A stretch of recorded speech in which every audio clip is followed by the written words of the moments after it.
Last June, I decided to quit my job as a senior software engineer to set aside some time for personal development, side projects, and travel. So after 1 year of joblessness, here are the things that I've learned.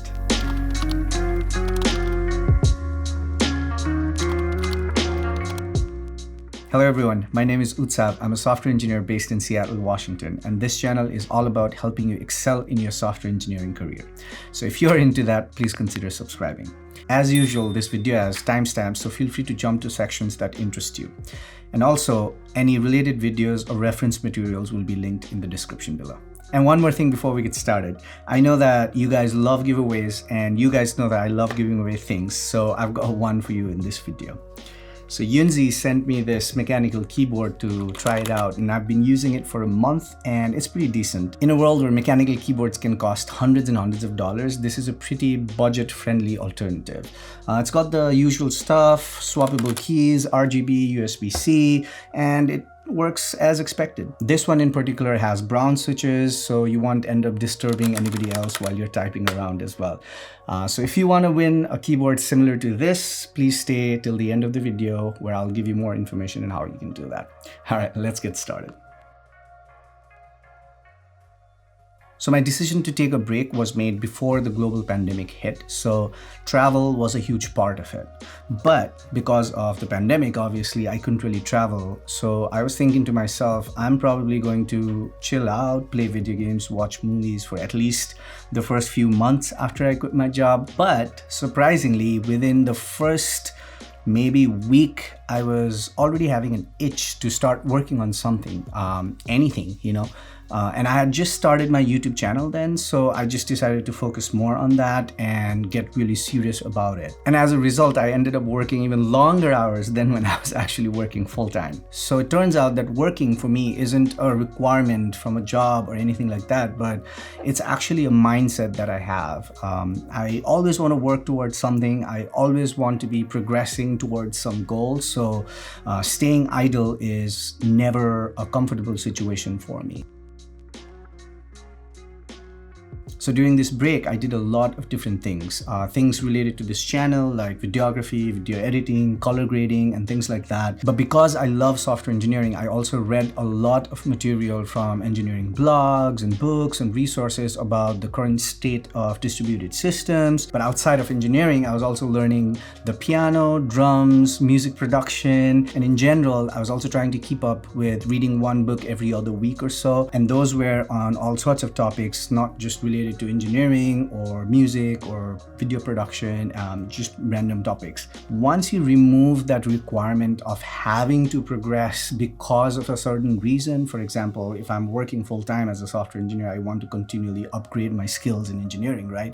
But once you don't have a job, you really don't have that hard requirement to have to improve on engineering. I suddenly had the freedom to learn whatever I really wanted to, and that was really a mind-opening situation where I was almost like a kid in a candy store where I was like, I'm going to learn piano, I'm going to learn music production, I'm going to learn this, I'm going to learn that. So it was such a eye-opening situation where it was surprising to me that the moment you take away a hard requirement about having to learn something, you are suddenly way more excited and you find it way more fulfilling to learn all sorts of different things. And that's something that I love to carry forward even when I start working full-time, is to never really stop learning things just because they're outside of what you're immediately doing.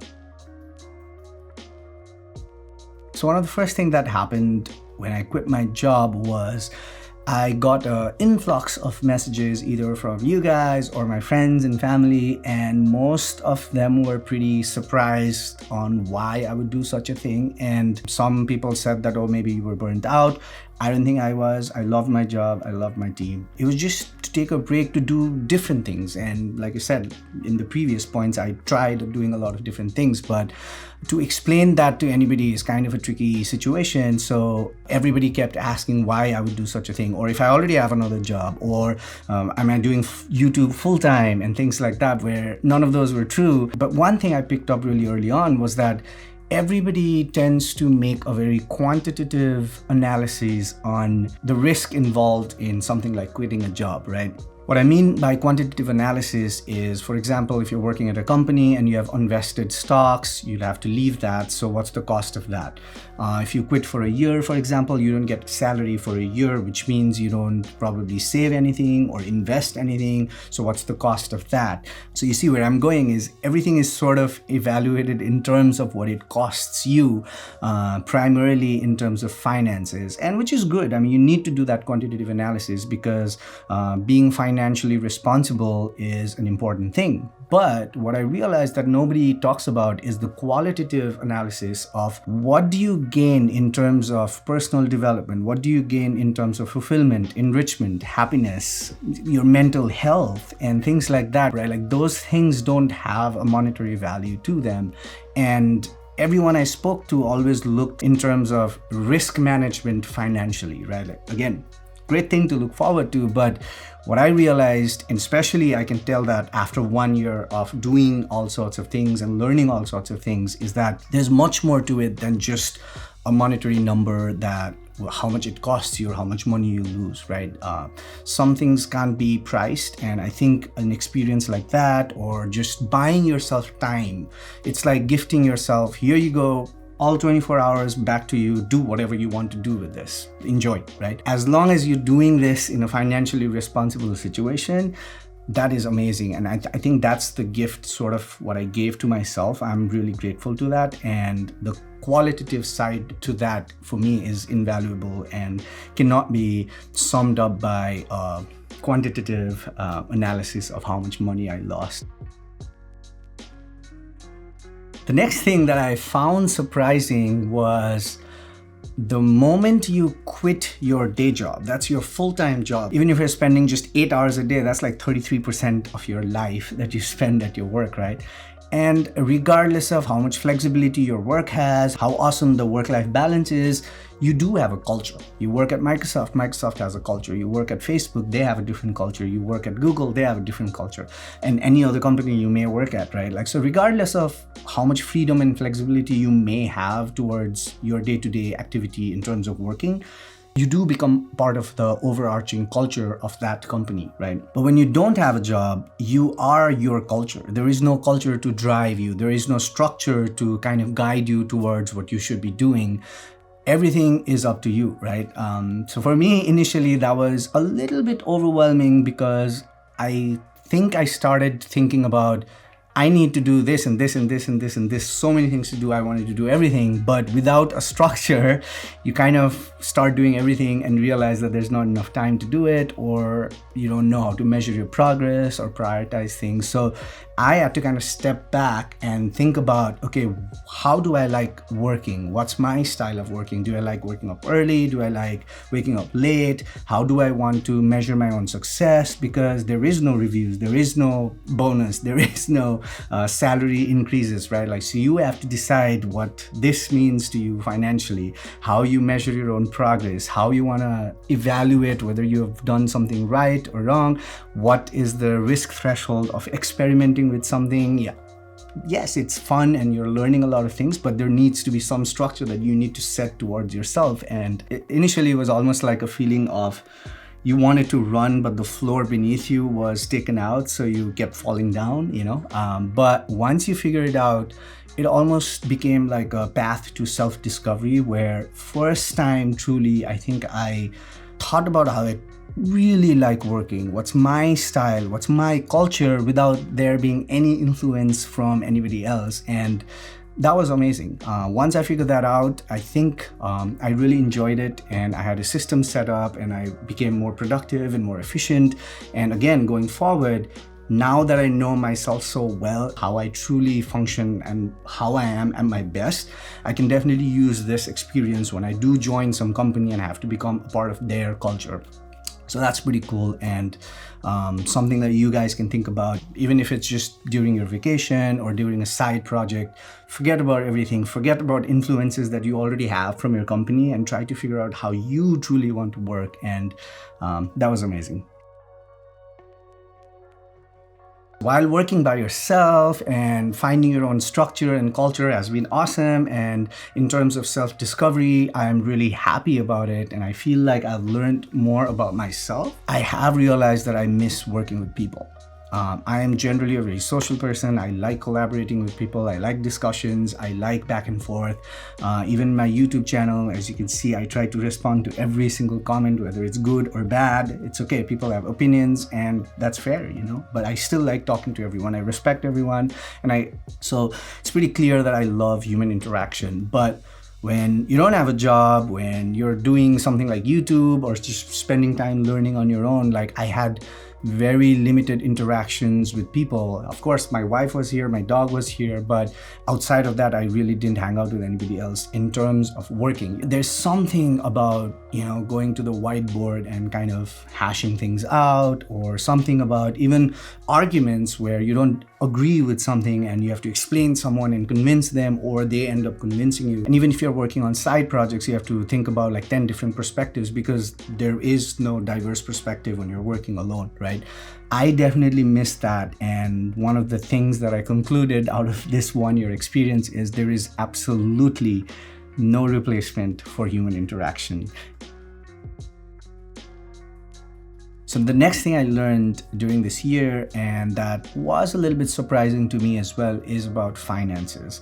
I realized that I really didn't need as much money I thought I would to survive day to day. And obviously, I do want to acknowledge that just me being able to sit here and talk about how I took a year off and it was a great learning experience comes from me working for 15 or so years and saving a lot of money and making good financial decisions that gives me the financial freedom and the privilege to do something like this. And I absolutely understand that not everyone has the capability to do something like that, right? But that being said, I've always been pretty lean with my finances. But this year, when I didn't have a paycheck at all, my goal was to not take anything out from my savings, not sell any of my investment, and see if I can survive just doing random things like YouTube and mentorships and things like that. So what I was making was like really nothing, right? So I had to go even leaner, and I realized that